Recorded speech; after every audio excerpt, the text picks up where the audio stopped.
আসসালামু আলাইকুম। আজকে দেখো আমরা নুডলস রান্না করব। তো আমি 2 প্যাকেট কোকো কোলা নুডলস নিয়ে নিলাম, তারপর সিদ্ধ করতে বসিয়ে দিলাম। তারপর একটু চামচ দিয়ে নাড়া দিয়ে দিলাম। আর এদিকে দেখো দুটা নুডলসের জন্য দুটা টমেটো নিছি সবজি হিসাবে, আর 3টা পেস্ট, ধনেপাতা, কাঁচামরিচ। তো আমার নুডলসটাও সিদ্ধ হয়ে গেল। আর এখানে আমি নুডলসটা চুলা থেকে নামিয়ে নিলাম। নামিয়ে নেওয়ার পরে দেখো এখানে তো তোমরা তো অবশ্যই নুডলস সবাই রান্না করো জানো মোটামুটি। আর এদিকে ঠান্ডা পানি দিয়ে দিলাম নুডলসের উপরে।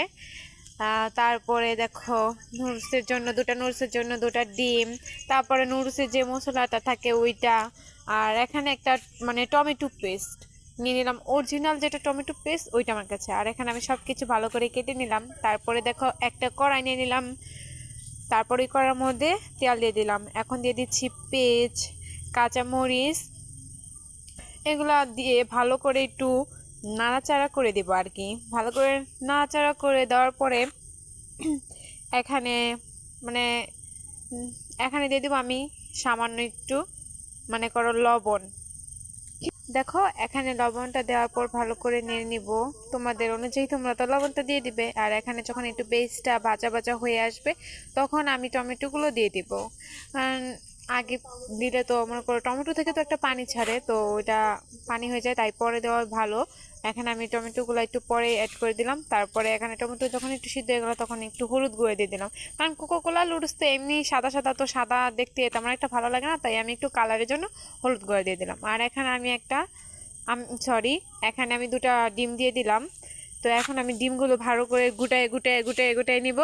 মানে ডিমগুলো যখন এরকম মানে এরকম গুটায় নিবা, তারপরে যখন একটু ভাজা ভাজা হয়ে আসবে, দেখো কেমন ভাজা ভাজা হয়ে এসছে, তারপরে আমি এখানে ওই যে টমেটো পেস্টটা দিয়ে দিচ্ছি।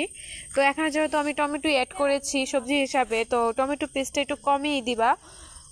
আর তোমরা যদি টমেটো না দাও তাহলে এই টমেটো সসটা একটু বেশি করে দিও। আমি এখানে একটু কমিয়ে দিলাম, কারণ আমি যেহেতু টমেটো দিয়েছি আগে, তাই বেশি টক হয়ে যাবে পরে, তাই আমি এখানে একটু মানে অল্প করে দিয়ে নিলাম। তারপরে দেখো আমি অল্প অল্প করে নুডলসটা দিয়ে ভালো করে নাড়াচাড়া করে নেব, মানে অল্প অল্প করে দিব, কারণ আমি এখানে কড়াইটাও ছোট নিয়ে ফেলছি, বুঝতে পারি নাই যে, কিন্তু এখন তো দেখা যাচ্ছে যে কড়াইটাও ভরে যাবে, তাই আমি সামান্য করে দিয়ে, আর সব কিছু অল্প অল্প করে দিলে বেশ সুন্দর হয়। আমি সামান্য করে দিয়ে সব কিছু ভালো করে মিক্স করে নিব। তারপরে আবারও আমি নুডলসগুলো দিয়ে ভালো করে মিক্স করে দিব। মিক্স আস্তে আস্তে মিক্স করে দিব। তারপরে আমি এখানে যেহেতু দুটা নুডলসের দুটা মশলা থাকে,